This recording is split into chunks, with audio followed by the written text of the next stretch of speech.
Irmãos, que a paz do nosso Mestre Jesus esteja entre nós, hoje, agora e sempre. Está composta com o nosso irmão Vitor Hugo, que vai fazer uso da palavra da noite de hoje, sobre o suicídio e a loucura, capítulo 5 do livro do Evangelho segundo o Espiritismo. É eu que dirijo, alguém me conhece, mas eu sou Alcilene, dirigente aqui da mesa, trabalhadora da casa, assim como o Vitor também é trabalhador da casa. E a nossa irmã Eliane Mires, trabalhadora da casa, vai fazer o uso da prece. E para nos avisos da casa,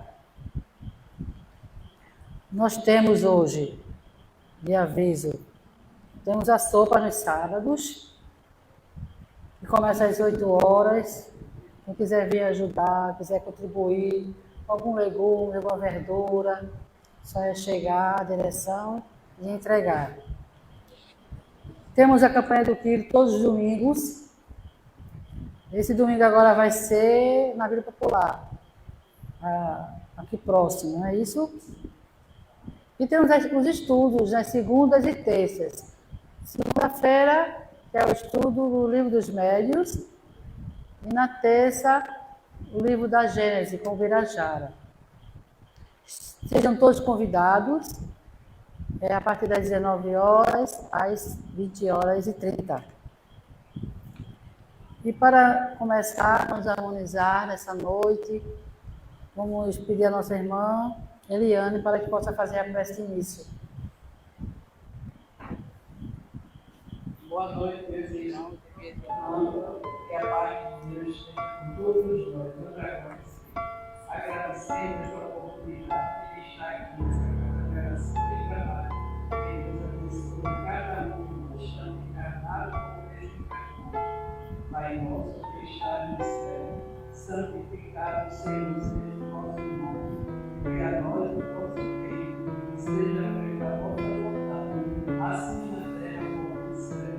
Como o nosso de cada dia dai-nos, perdoai nossas ofensas, assim como nós perdoamos a quem nos tem ofendido. Não nos deixes cair em tentação, mas livra-nos de todo mal, que teu é o poder, o querer e a glória. Passa a palavra e nunca deixes trabalhar em Deus. Com a palavra de prece de nossa irmã, com certeza dessa paz, sintonia, esse amor, é que possamos dar o início à nossa reunião doutrinária da noite de hoje. E para nos harmonizar, nós temos o livro Caminho, Verdade e Vida, item 52, Dons, de Chico Xavier, pelo Espírito de Emmanuel. Vamos ver o que ele fala aqui. Mensagem de Emmanuel. Toda boa dádiva e todo dom perfeito vem do alto. Tiago, capítulo 1, versículo 17. Certificando-se o homem de que coisa alguma possui de bom, sem que Deus lhe conceda a vida na terra, ganhará novos rumos. Diz a sabedoria desde a antiguidade. Faze de tua parte e o Senhor te ajudará. Reconhecendo o elevado teor da exortação, somos compelidos a reconhecer que, na própria aquisição de títulos profissionais, o homem é o filho que se esforça durante alguns anos para que o pai lhe confira um certificado de competência através dos professores humanos. Qual ocorre no patrimônio das realizações materiais? Acontece no círculo das edificações do espírito. Indiscutivelmente, toda boa dádiva e todo dom perfeito vem de Deus. Entretanto, para recebermos o benefício, faz-se preciso bater a porta, para que ela se nos abra. Segundo as recomendações evangélicas. Queres o dom de cura? Começa amando os doentes, interessando-te pela solução de suas necessidades. Queres o dom de ensinar? Faze-te amigo dos que ministram o conhecimento em nome do Senhor, através das obras e das palavras edificantes. Esperas o dom da virtude?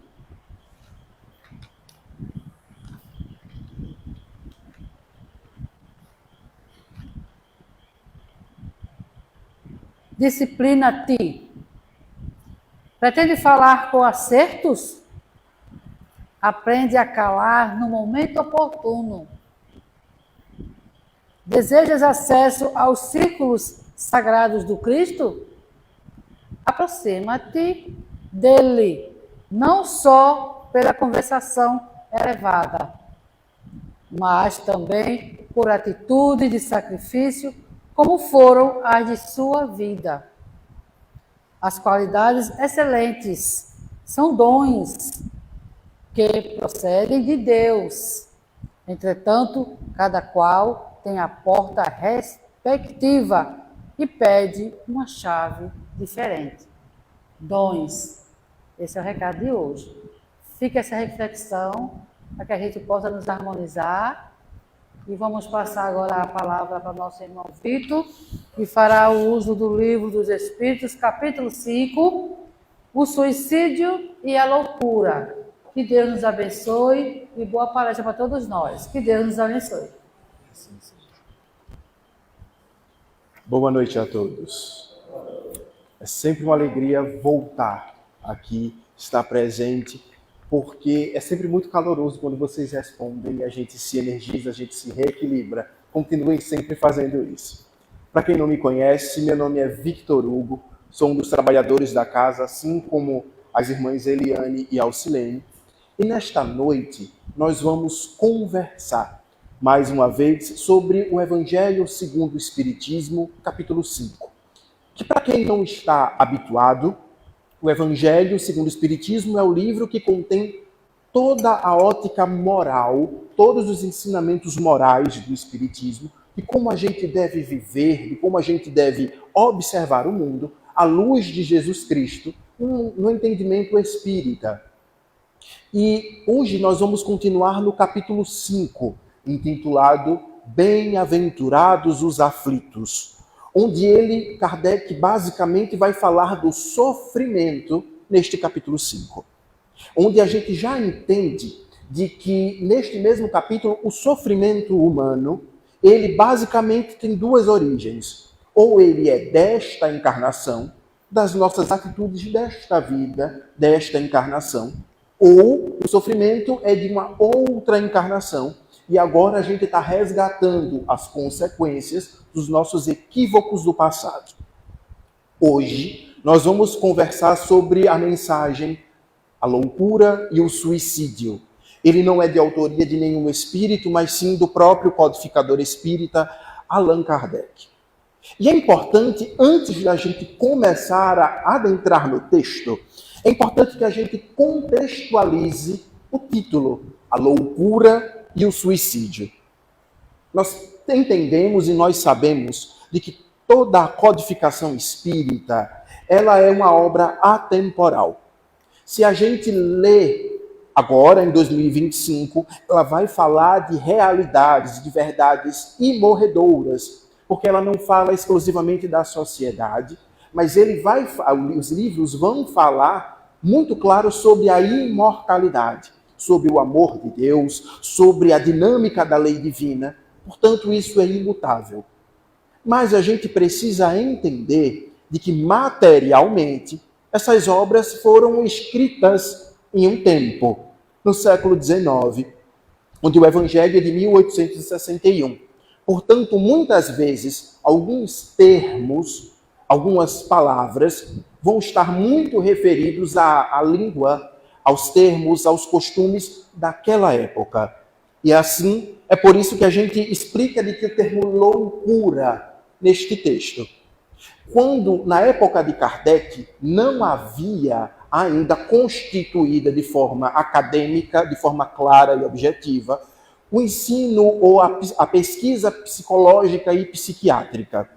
Para que a gente tenha uma ideia, Allan Kardec ele desencarna em 31 de março de 1969. E o primeiro laboratório que vai falar sobre psicologia vai ser fundado na França somente em 1879, ou seja, 10 anos depois. Portanto, não havia ainda um estudo ou pesquisas sistematizadas e profundas a respeito da mente humana. Portanto, todo e qualquer comportamento fora do normal era chamado de loucura. Mas então a gente pode entender ao ler o texto e há outros textos dentro, seja no Livro dos Espíritos, seja na obra Revista Espírita, nós vamos ver o termo loucura como designado para falar de desequilíbrio mental e emocional. Nós temos um eixo, né? Nós temos um prumo, a mente equilibrada, e fora deste desequilíbrio, que este desequilíbrio pode ser uma forte emoção, como, por exemplo, a angústia, uma tristeza profunda, por exemplo, gerado pelo luto, vão se chamar de loucura ou de mania, à época de Allan Kardec. Então, quando Kardec, neste texto, vai falar em loucura, ele vai falar em desequilíbrio mental, não necessariamente das patologias psiquiátricas, ok? Das doenças mentais e dos transtornos psiquiátricos, como a esquizofrenia, como demências, por exemplo, ok? Todo mundo entendeu isso? Então a gente pode começar. Nós precisamos entender de que Allan Kardec, na questão 222 de O Livro dos Espíritos, intitulado Ensaio Teórico sobre a Pluralidade das Existências, ele vai nos falar de que a encarnação, ou seja, a gente estar vivo, estar na carne, é uma necessidade do espírito, que tem como a encarnação o planeta Terra como uma grande escola no nível de aprendizado de experiências, que a gente pode chamar de provas ou de expiações. As provas são aquelas experiências que a gente tem para se superar, para ser melhor, como a gente fala no popular do espiritismo, para evoluir. E as expiações, dado a multiplicidade das encarnações, ou seja, da reencarnação, a gente encarna, desencarna e reencarna. A gente não é perfeito e a gente muitas vezes se equivoca. Então, dentre desses erros recorrentes, a gente precisa resgatar os nossos erros, o que nós vamos chamar no popular de expiação. E dentre dessas experiências, sejam provas ou sejam expiações, existem experiências que, minha gente, é extremamente difícil e sofrido. Existem pessoas que têm uma vida marcada senão pela decepção, pela dor e pelo sofrimento. Mas isso é uma característica do planeta. O Mestre Jesus já nos disse, no mundo tereis aflições. Não é assim que está lá no Evangelho Bíblico? No mundo tereis aflições, mas tem de bom ânimo, porque eu venci o mundo. Ou seja, a experiência da dor, muitas vezes da preocupação, da aflição, das vicissitudes da vida, é o normal, é da regra do jogo, faz parte. Mas dentro dessas experiências de muita dor e muito sofrimento, infelizmente, a gente desencadeia, ou a gente inicia muitos processos do desequilíbrio mental, que é o que Allan Kardec, à sua época, vai chamar de loucura ou de mania. Deste desequilíbrio mental, de que muitas vezes vai chegar a um ponto de um sofrimento extremo que leva o indivíduo, infelizmente, ao suicídio. Daí o título do Evangelho, a loucura e o suicídio. Ou seja, uma experiência terrena extremamente sofrida, desequilibrada das emoções, pode, infelizmente, levar o indivíduo ao cúmulo do desatino do suicídio. Certo? Nós, dentro o Espiritismo, ele é uma filosofia, ou seja, uma linha de pensamento, um modo da gente ver e levar a vida. Uma doutrina que tem uma moral religiosa cristã, mas ele também é uma ciência. E como ele vai falar em loucura, em questões mentais, nesta noite nós fizemos questão de aliar a questão do espiritismo, as temáticas espíritas, com a ciência psiquiátrica. Porque não é papel do espiritismo seguir na contramão da ciência. Nós caminhamos juntos com a ciência. Portanto, nós vamos aliar nesta noite o entendimento científico das academias científicas que falam de psicologia e psiquiatria e também do espiritismo.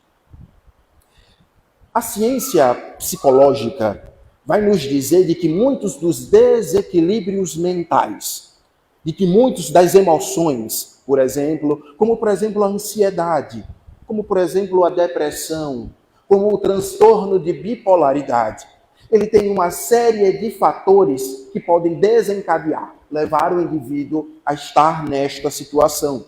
Como, por exemplo, alguns fatores genéticos. O indivíduo nasce, tem uma estrutura genética mais fácil, uma maior propensão a desenvolver a depressão, a desenvolver a esquizofrenia, a desenvolver a ansiedade e outros transtornos patológicos psicoemocionais.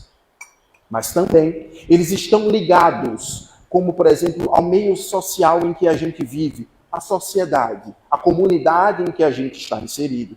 Questões emocionais, por exemplo, por um grande trauma, como por exemplo, crianças que perdem o pai ou a mãe muito cedo, desencadeiam um processo de tristeza e de ansiedade muito forte em razão da perda, da não ter aquele ente querido naquela relação. Ou, por exemplo, as sucessivas derrotas da vida. De não ter um amor, de não ter uma situação socioeconômica estável. Tudo isso vai construindo uma mentalidade, infelizmente, adoecida. E Allan Kardec, apesar de no século XIX, com todas as limitações de conhecimento técnico-científico, vai nos dizer no item 14 deste texto, A Loucura e o Suicídio, de que as vicissitudes da vida implicam totalmente no desequilíbrio ou na loucura do indivíduo, que muitas vezes não consegue enxergar a vida de uma outra forma, senão o sofrimento.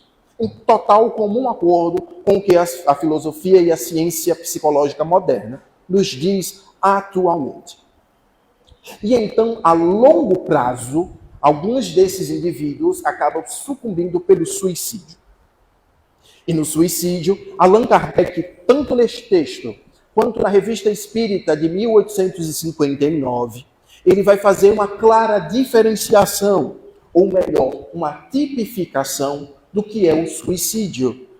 Onde o suicídio ele pode ser muitas vezes involuntário, o que os estatísticos modernos vão chamar de mortes acidentais, ou do suicídio voluntário, quando o indivíduo planeja, quer dar fim à sua vida. E esse suicídio acidental ou inconsciente, como fala Allan Kardec, Allan Kardec vai dizer que é de fato uma solução muito ruim, mas ele tem vamos dizer assim, um excludente de ilicitude, quando muitas vezes existem indivíduos que têm uma tendência suicida ou estão em um estado alterado de consciência. Como assim, estado alterado de consciência? Pessoas altamente embriagadas, sob o efeito de psicoativos, como as drogas naturais e sintéticas, por exemplo, não querem se suicidar, mas o fato de estarem desequilibrados, com o estado de consciência alterada, como por exemplo por medicamentos também, acabam adotando comportamentos que colocam a sua vida em risco e acaba se suicidando. É muito ruim, mas ele não teve a intenção de se matar. E a outra vertente dentro disso também são aquelas pessoas que têm um desequilíbrio patológico, aqueles indivíduos que têm transtornos psiquiátricos mais graves, como, por exemplo, a esquizofrenia paranoide, que é aquela pessoa que tem o delírio em razão da esquizofrenia não tratada, ou outros transtornos onde a mente não tem, o espírito não tem condição de se comportar totalmente dentro deste corpo. São aquelas pessoas que têm um entendimento muito complicado, um comprometimento neurológico e acabam se colocando em risco e acabam morrendo em fatalidade. Elas não queriam se suicidar, mas acabaram se comprometendo e morreram. Mas, estatisticamente falando, a gente tende a entender e a saber de que é uma infinita minoria estes casos, onde, segundo a OMS, a Organização Mundial de Saúde, a grande maioria dos suicídios que no ano de 2024 chegam a estrondosos números de 800 mil mortes no ano de 2024, em todo o ano, por suicídio. 800 mil pessoas escolheram se suicidar, planejaram e realizaram o desatino, infelizmente, do suicídio.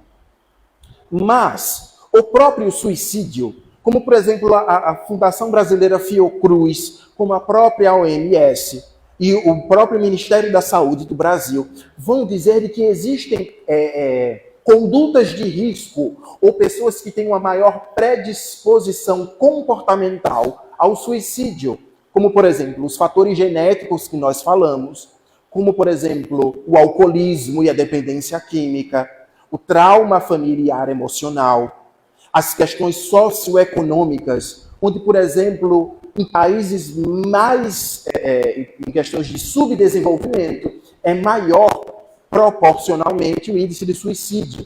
Muitas pessoas se matam, meus irmãos, porque não têm o que comer. Isso é uma crueldade, uma realidade extremamente dura do planeta. Por exemplo, outras pessoas, por questões emocionais, por questões financeiras, por questões de preconceitos, vão desenvolvendo, pensando, construindo a ideação suicida. Porque é um equívoco nós acharmos de que aquela pessoa que tentou, que tenta ou que tentará o suicídio, decidiu de um dia para o outro. Na verdade, é uma construção ao longo de anos. Ela vem colecionando decepções e frustrações ao ponto de ela querer desistir da vida. Mas, na verdade, nós podemos entender de que o suicídio, muitas vezes a pessoa não busca o sofrimento, não busca o suicídio, mas é resultado de um sofrimento a longo prazo. Ela não enxerga uma outra alternativa senão para acabar com o sofrimento, senão acabando com a vida. O que é um equívoco, porque em Espiritismo nós compreendemos de que a vida ela nunca termina. Apenas ora estamos encarnados e horas desencarnados, mas eternamente vivos desde o momento em que Deus nos cria. Mas o fato é de que, por exemplo, o que a estatística fria da OMS nos diz de que 800 mil pessoas sucumbiram pelo suicídio no ano de 2024 e de que o Ministério da Saúde do Brasil nos diz que neste país cerca de 16 mil pessoas sucumbiram ao suicídio no último ano, o que dá em média a cada um suicídio a cada 45 minutos. Ou seja, às 20 horas e 15 minutos, que agora uma pessoa se suicida, e às 21 horas, quando nós terminarmos a nossa conversa, outra pessoa, infelizmente, estatisticamente, pode ter se suicidado. Mas o que a estatística fria não diz é de que muitas destas pessoas podem ser os seus filhos, podem ser os seus netos, podem ser os meus irmãos e os meus amigos. Porque do ano de 2015 até o ano de 2024, o Ministério da Saúde diz que cresce em 35% o número de jovens e de adolescentes e de jovens adultos. Ou seja, de 10 a 29 anos, o suicídio, formando a maioria das pessoas que se suicidam neste país, são jovens. São pessoas que têm a minha idade de ser os seus filhos e de serem os seus netos. Infelizmente. E muitos de nós, muitas vezes, das pessoas, infelizmente, mais velhas, que não têm o esclarecimento e também não buscam o esclarecimento, elas dizem, no meu tempo isso não existia, isso é frescura. No meu tempo não tinha ninguém com depressão, a gente trabalhava e a gente estudava. No meu tempo não tinha ninguém com ansiedade. Esta juventude é muito frágil. O que não se vê essas pessoas é que inconscientemente elas estão pagando para ver o suicídio dentro de suas casas, dentro de suas famílias.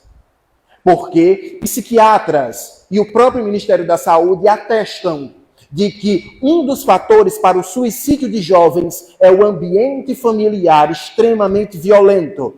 Não só violento do ponto de vista da pancada, mas violento dentro das relações, da não valorização, do não reconhecimento, do não diálogo, do não apoio. Portanto, ao adotarmos este tempo de no meu tempo não era assim, nós estamos pagando para ver um suicídio dentro de nossas casas. Porque, na verdade, esses jovens dão sinais. O suicídio ele não é necessariamente silencioso. Jovens suicidas têm características comportamentais muito claras. Como, por exemplo, o embotamento afetivo. E o que é isso? Eles não conseguem estabelecer laço de afeto com ninguém.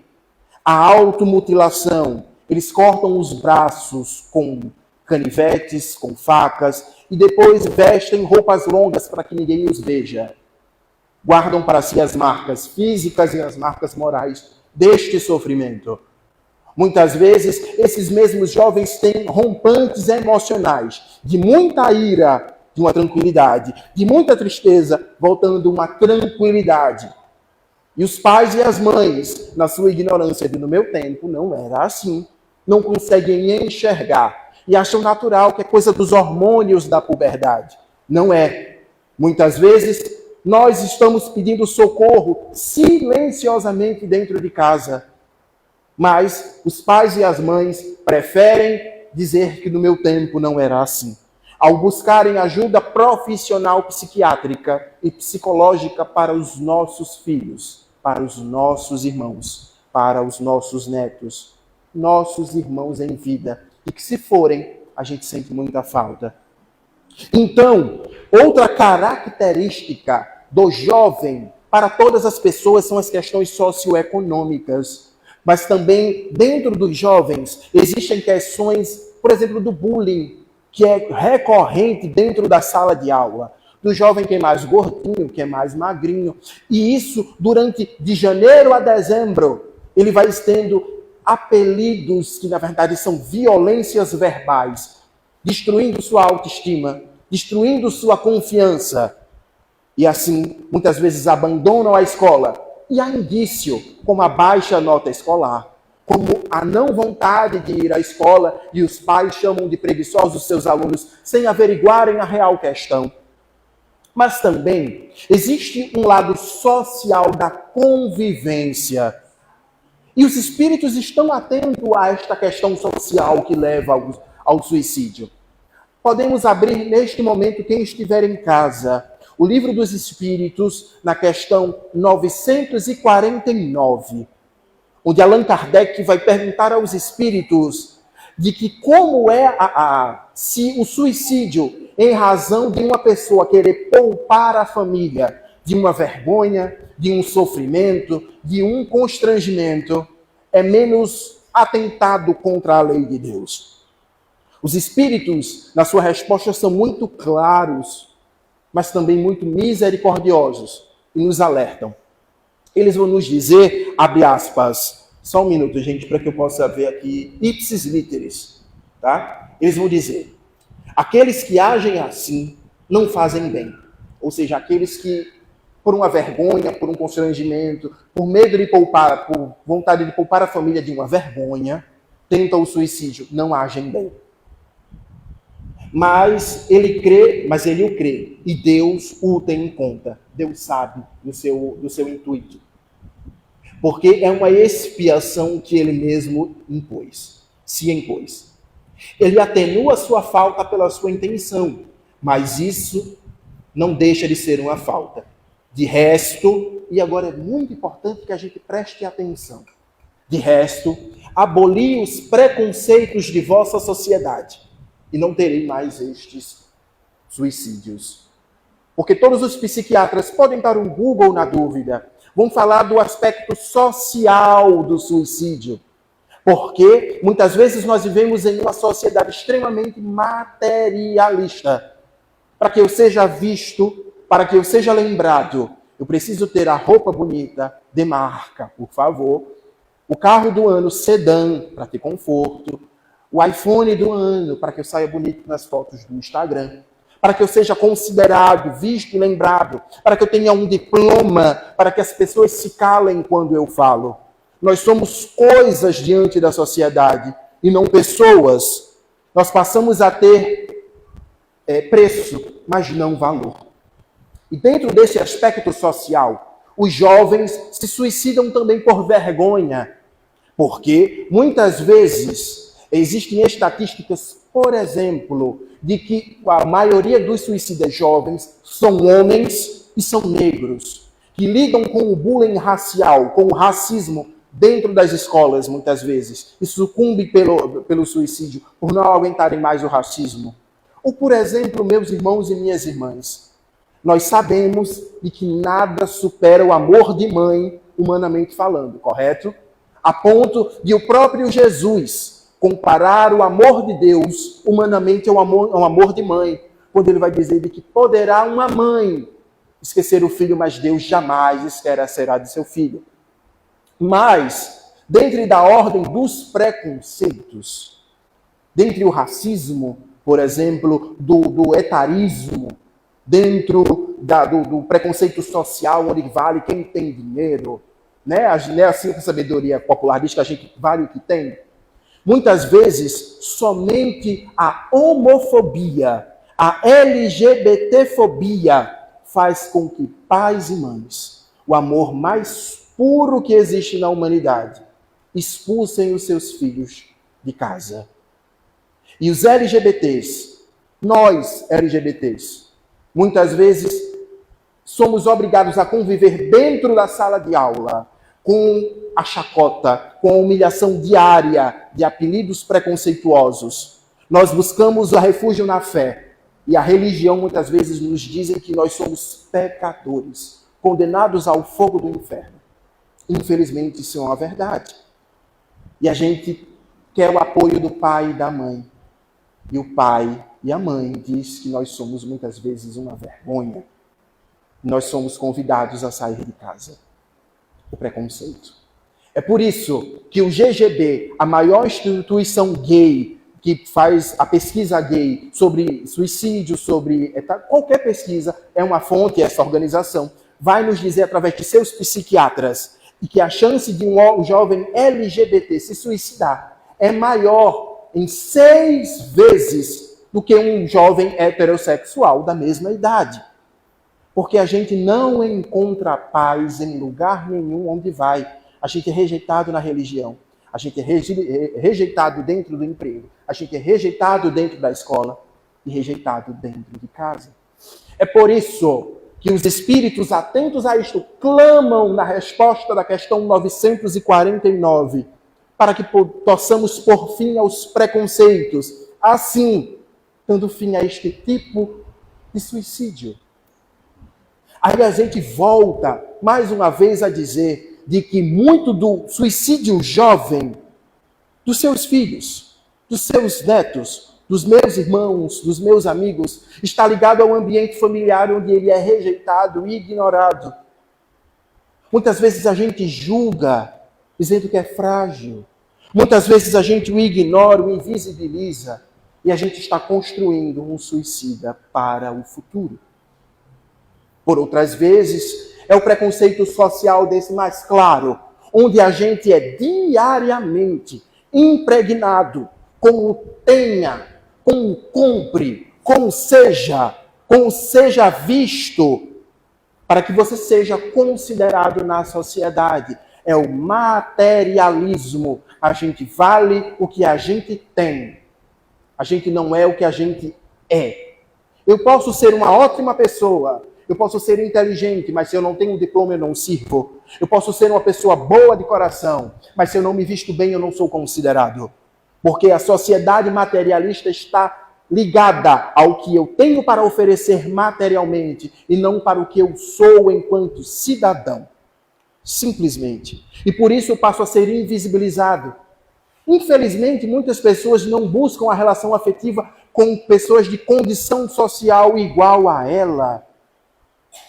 Simples assim. E as pessoas são condenadas à solitude, à solidão diariamente. Outras pessoas encontram julgamento porque são alcoólatras, porque são adictos, viciados em substâncias psicoativas, e não encontram julgamento e não amparo, e acabam desistindo por medo de causar vergonha à família.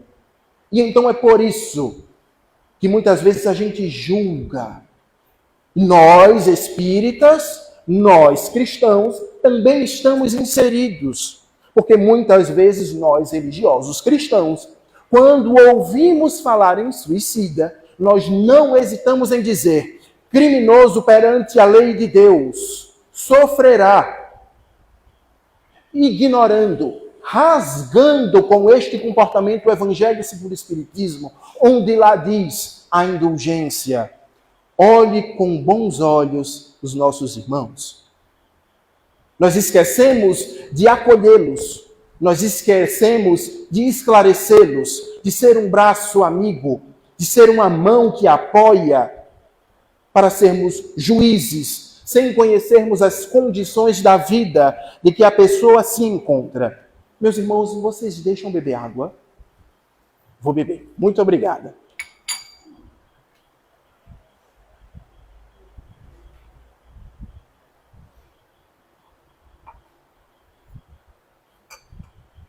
Obrigada. Minha garganta agradece. E então, a gente esquece, fazendo esse julgamento moralista religioso que não resolve nada, a gente ignora a questão mental, a condição de mente fragilizada de que está o irmão que tentou, que realizou ou que pensa em tentar o suicídio. É um equívoco nós acharmos que o suicida quer morrer. Na verdade, ele quer acabar com o sofrimento. Simples assim. E ele enxerga como a morte uma alternativa. Porque dentro do materialismo existem desde antes de Jesus, como por exemplo a corrente filosófica grega chamada hedonismo, que pregava de que nada existia após a morte corporal. Portanto, todas as experiências devem ser vividas aqui e agora. Todos os prazeres. Nada existe no futuro. Nós, segundo essa corrente de pensamento, somos apenas um amontoado de células, de que morremos e acabou. Ou existe uma outra corrente de pensamento filosófica, esta mais moderna do século XVIII, chamada nihilismo, que diz de que o futuro é incerto. A gente não sabe, então a gente vai aproveitando. Só se vive uma vez, a gente vai aproveitando, a gente vai vivendo. E através dos séculos, seja no hedonismo, que nasce em 400 anos antes de Cristo lá na Grécia, e vai se modernizando, se perpetuando através da sociedade até os dias de hoje, seja de forma consciente ou de forma inconsciente, ou através do nihilismo, que prega de que o futuro é incerto, está inoculado na cabeça de muitos de nós, muitas vezes, e fragilizados pelo sofrimento contínuo de que nada existe. Portanto, na teoria, se nada existe no futuro e eu só conheço o sofrimento, eu acabo com o sofrimento me suicidando e nada existe no futuro. Tudo resolvido. Isto, na verdade, é o que nós chamamos, dentro do pensamento filosófico, de uma falácia. Porque, na verdade, nós sabemos de que tudo continua. Então, o suicida, a fim de dar fim ao seu sofrimento, sucumbe. Mas o Espiritismo nos esclarece. Muitos, infelizmente, chegaram ou vêm até hoje dentro das casas espíritas em busca ou de afastamento de espírito com obsessão, achando que a desobsessão é um afastamento de espírito, quando na verdade a desobsessão é uma transformação moral do ser, ou atrás da curiosidade de ver fenômenos, de verem médiuns manifestarem consciências extracorpóreas, espíritos desencarnados, e a gente vê como é. Muitos ainda entram no espiritismo em busca disso, de ver fenômeno, quando na verdade o fenômeno mediúnico está presente em todas as religiões e também na ausência delas. A mediunidade não é propriedade do espiritismo. O espiritismo fala e esclarece sobre mediunidade. São coisas distintas. Mas o espiritismo, aquele que pensa de que o espiritismo só tem mediunidade, está perdendo o melhor, o mais importante do espiritismo, que é a sua corrente filosófica, o seu modo de ver a vida. Porque quando nós somos, e não se trata de ser evoluído, mas de um espírita convicto, ou aquele que busca o espiritismo, reflexões que podem sustentar na vida, a gente sabe de que o suicídio, abreviando a vida, não solucionará os nossos problemas. E quem nos diz isso não é um pensamento ou uma opinião, mas a própria realidade. Não nos faltam relatos de médiuns ou de obras psicografadas, desde os tempos de Allan Kardec até o dia de hoje, de espíritos que, infelizmente, sucumbiram achando que nada existiria no futuro, portanto, poderiam dar fim à sua vida, assim, fim ao seu sofrimento. Chegam ao mundo espiritual, primeiro ponto, desiludidos, porque descobrem-se vivos e muitas vezes, achando que daria fim a um problema, descobre-se com dois. O problema que já tinha e a dor moral de saber que continua vivo. E a condição moral a condição espiritual desses espíritos, Allan Kardec nos esclarece a primeiro momento no Livro dos Espíritos, na questão 257, intitulado Ensaio Teórico sobre as Sensações e Sofrimento dos Espíritos, onde muitas vezes os suicidas eles carregam uma dor moral, porque eles se dizem arrependidos e não tem como mais voltar atrás.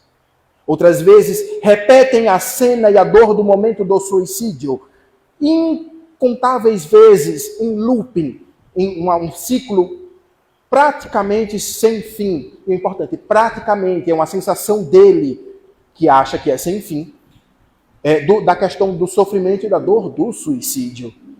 Portanto, o Espiritismo, a primeiro momento, esclarece. Tudo tem consequência, e de que existe sim pós-vida, pós a vida material. Existe sim vida espiritual. Portanto, o Espiritismo lhes esclarece de que o suicídio não soluciona nada. E de que, meus irmãos e minhas irmãs, o Espiritismo também nos esclarece. Nós falamos dos nossos irmãos, nós falamos dos nossos filhos, dos netos, mas agora a gente fala para a gente mesmo, porque a gente também não é de ferro. E muitas vezes a gente pensou, eu só queria que tudo acabasse, que essa dor acabasse. Fugir da dor. A gente quer fugir. De que não há fuga. De que, na verdade, não existe solução melhor do que viver.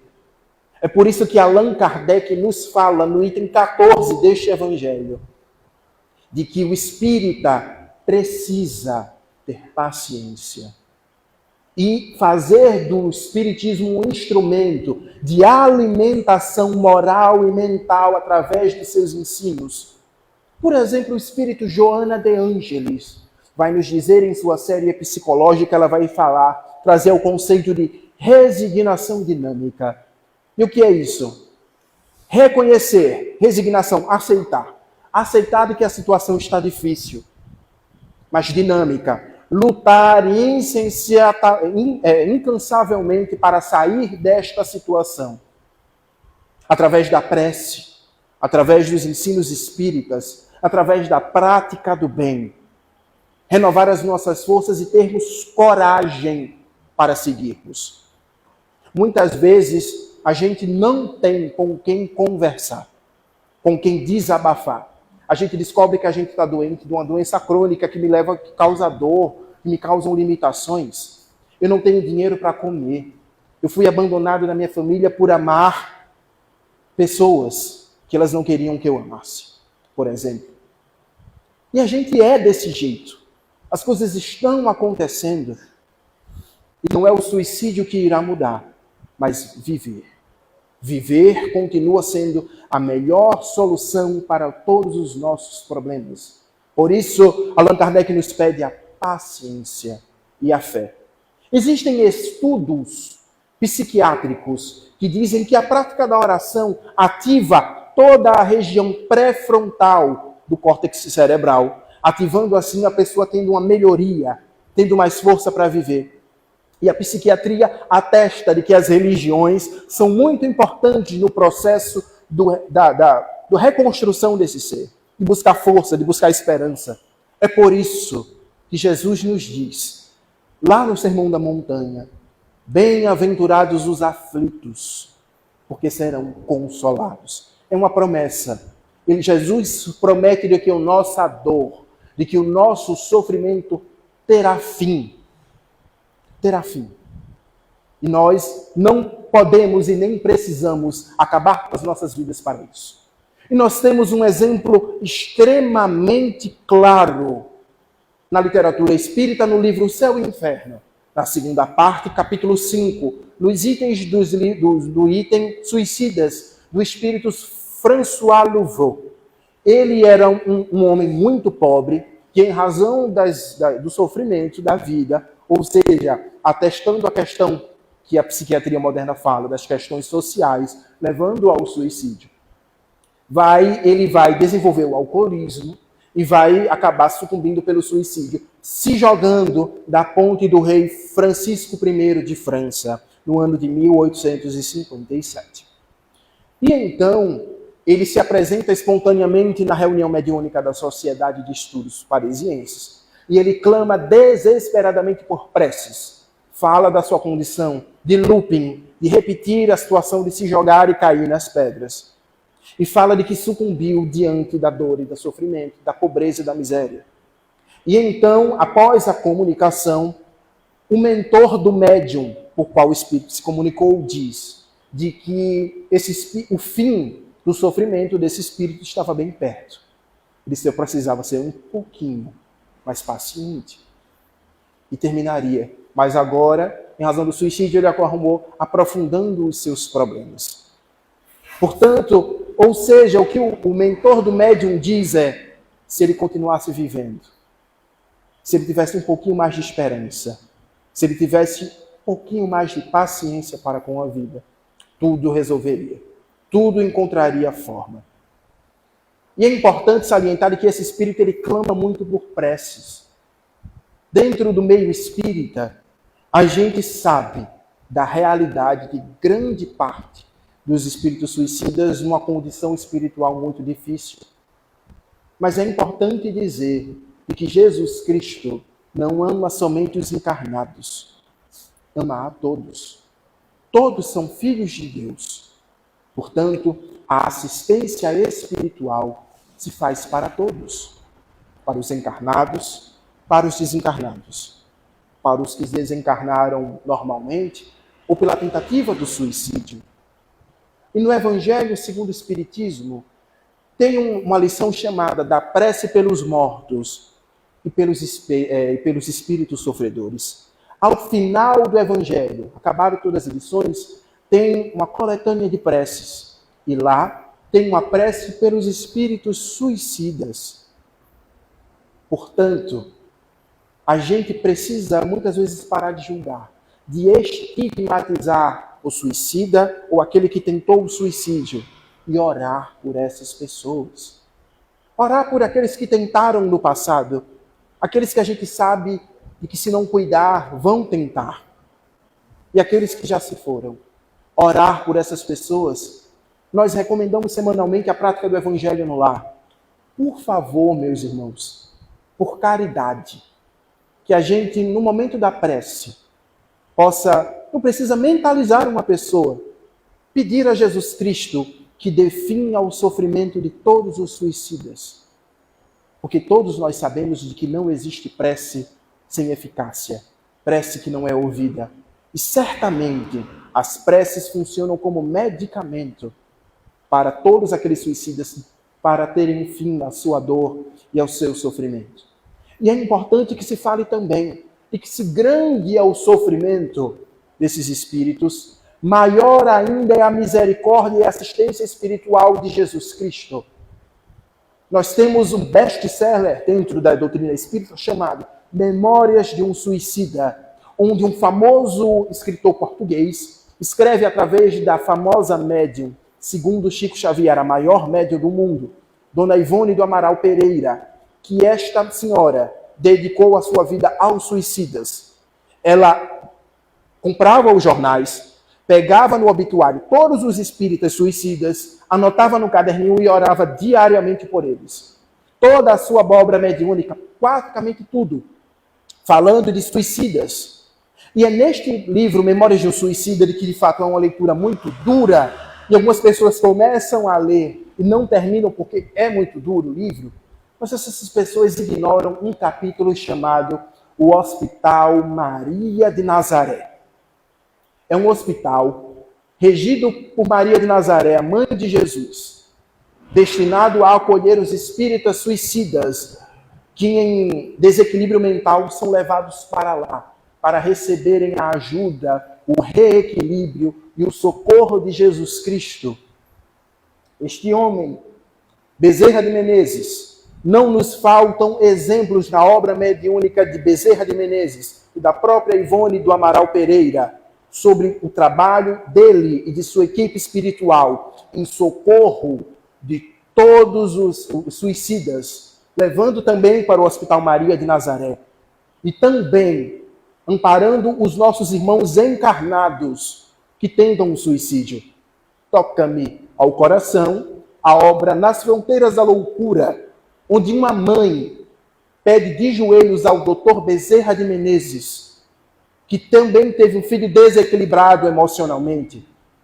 A filha dela, segundo a obra mediúnica, ela tentaria o suicídio em razão de uma obsessão que desequilibrou-a mentalmente, e ela pede ao Dr. Bezerra de Menezes que vá assistir a sua filha, porque ela é tudo o que tem. E o Dr. Bezerra de Menezes a diz: não há prece dirigida a Deus que fique sem resposta. Se tranquilize. E ele vai visitar essa irmã. E ele vai ao socorro dessa irmã. Portanto, vamos orar pelos nossos filhos, já que os jovens são os maiores suicidas em potenciais, segundo os psiquiatras, estatisticamente. Oremos por aqueles que se foram, pedindo a Deus a misericórdia e a bondade. Porque não há sofrimento sem fim. Muitos dizem que é um sofrimento eterno para aqueles que se suicidam, mas o Espiritismo comprova de que não. Porque os mesmos suicidas que apresentam nas reuniões mediúnicas espíritas, dizendo de que pedem pelo preces e socorro, são os mesmos espíritas que tempos depois vêm agradecer a Jesus e a todos aqueles que oraram, pedindo muito obrigado e desejando que Deus os abençoe pela prece, pela caridade. Pode falar, Zé. A prece. A prece. Do ponto de vista do que a gente pode fazer, é a prece. A gente deve orar por todo aquele desequilibrado emocionalmente, por todo aquele que não tem gosto mais pela vida. Renovar as esperanças e não ignorar, em hipótese alguma, os conhecimentos médicos materiais. O Ministério da Saúde oferece gratuitamente atendimento às pessoas que têm esta tendência ou desejam. Basta ligar de orelhão, de telefone fixo, de celular, para o número 166, para o Centro de Valorização da Vida. E há uma espécie de atendimento fraterno, de valorização da vida para essas pessoas. Meus irmãos, neste momento que se aproxima o final da nossa conversa, eu venho agradecer pela paciência de me ouvirem, pelo respeito de ouvirem também este necessitado. que também tem as dificuldades de se manter de pé, clamando a Jesus, a todos nós, de que nos dê forças para seguir, que nos dê força para estarmos de pé, e pedindo a cada um de vocês que não tenham medo de viver, que não tenham desesperança, de que não existe problema sem solução, e de que nos dias de escuridão da nossa existência, a luz de Jesus se faz mais presente. E de que oremos por cada filho e filha nossa, por aqueles que tentaram no passado. Oremos, buscamos o acompanhamento médico e oremos pelos suicidas desencarnados, porque a misericórdia de Jesus os alcançará. Todos, em algum momento, nos reencontraremos felizes de pé e clamando pela vida de cada um de nós, seja encarnado ou seja desencarnado. Muito obrigado pela paciência e muita paz a todos. Por essa reflexão, né? É um assunto muito delicado, né? Para as pessoas que praticam o suicídio. Quando uma pessoa chega para você dizer, eu quero suicidar, tenho essas ideias, a gente tem que ter muita cautela para poder conversar com ele, né? Tem muitos quando suicidam, quando chegam lá e dizem assim, eu queria morrer, ainda estou vivo, o que eu faço para morrer? Porque não morre, a vida continua, não é isso? Todos estão lá no umbral, no vale, suicida e dizem, eu quero morrer porque eu ainda estou aqui, não é isso? Então faz a reflexão que a gente não morre, morre o corpo, não é isso?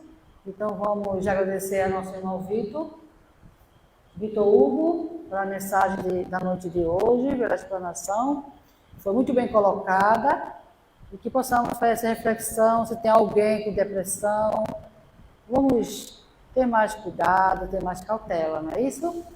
E vamos fazer a nossa prece para poder a gente voltar para nosso lar harmonizado. Obrigado, Senhor, por mais uma vez estarmos aqui juntos, unidos e reunidos em teu santo nome, junto com os prepostos de luz que faz a cada oração e trabalho, para que possamos, Senhor, nos harmonizar, para que possamos aprender, para que possamos tentar nos melhorar cada vez mais, tentar se melhorar amanhã, ser melhor do que hoje, sempre, buscando, Senhor, a nossa paz interior, buscando esse discernimento, buscando a paz de Jesus em nosso caminho, em nosso caminhar. Que a paz de Deus esteja entre nós, hoje, agora e sempre, e que Deus seja louvado.